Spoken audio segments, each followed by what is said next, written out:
Hello दोस्तों, मैं advocate Ashok Kumar फिर से एक बार स्वागत करता हूँ सभी का अपने यूट्यूब चैनल लीगल अवेयरनेस में। दोस्तों, आज जो हम बात करेंगे जिस विषय में वो एक मामला है जो कि गुजरात हाई कोर्ट के सामने आया है, जिसमें कि एक शख्स ने अपनी शादीशुदा गर्लफ्रेंड की कस्टडी के लिए हाई कोर्ट में एक रिट याचिका हैबियस कॉर्पस का दायर किया था। तो आइए जानते हैं कि मामला क्या है। दोस्तों, ये मामला है जिसमें कि एक शख्स ने गुजरात हाई कोर्ट में एक रिट याचिका दायर की हेबियस कॉर्पस का, जिसमें उसने ये क्लेम किया कि उसकी गर्लफ्रेंड को इलीगली उसके शादीशुदा पति द्वारा डिटेन करके यानी ज़बरदस्ती अपने कस्टडी में रखा गया है। और उसने ये रिट याचिका के द्वारा हाई कोर्ट से ये निर्देश दिया कि उसको पुलिस के द्वारा उसकी गर्लफ्रेंड को उसकी गर्लफ्रेंड की कस्टडी उसको दिलाया जाए। तो दोस्तों, ये जो शख्स था, ये जो अपनी गर्लफ्रेंड के पे वो दावा कर रहा था, वो दावा इस आधार पे कर रहा था कि वो शख्स का कहना था कि हम दोनों के बीच में एक लिव इन रिलेशनशिप का एग्रीमेंट बना था। लड़की की शादी बिना उसकी मर्जी से उसके माता पिता द्वारा कर दिया गया था और वो अपने पति की से खुश नहीं थी। और कुछ दिनों के बाद वो पति के घर छोड़ के उसके साथ रहने लगी थी और वो दोनों साथ में रहने लगे थे और उन्होंने अपने बीच में एक लिव इन रिलेशनशिप का एग्रीमेंट भी बनाया था।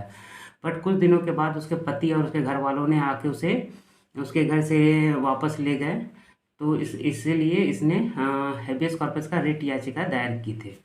तो दोस्तों, सबसे पहले बता दो कि हेबियस कॉर्पस होता क्या है। एक्चुअली हेबियस कॉर्पस एक रिट याचिका है। हेबियस कॉर्पस एक लैटिन वर्ड है। इसका मतलब होता है टू प्रेजेंट द बॉडी। यानी कि अगर आप ऐसे भी अगर देखें तो हेबियस कॉर्पस की याचिका उस समय लगाई जाती है, मान लीजिए कि कोई शख्स को किसी अथॉरिटी ने या किसी शख्स और भी अन्य व्यक्ति ने अपने पास कैद करके रखा है और उसको आपको कोर्ट के सामने या आपके साथ उसको कहीं पर बंदी बना कर रखा है, तो उस कंडीशन में यह रिट याचिका हाई कोर्ट में और सुप्रीम कोर्ट में लगाई जाती है, जिसमें कि कोई भी कॉम्पिटेंट अथॉरिटी या फिर कोई भी वैसे शख्स जिसके खिलाफ याचिका पेश किया गया है, उसको कोर्ट निर्देश देता है कि उस पर्सन को कोर्ट के समक्ष प्रस्तुत किया जाए।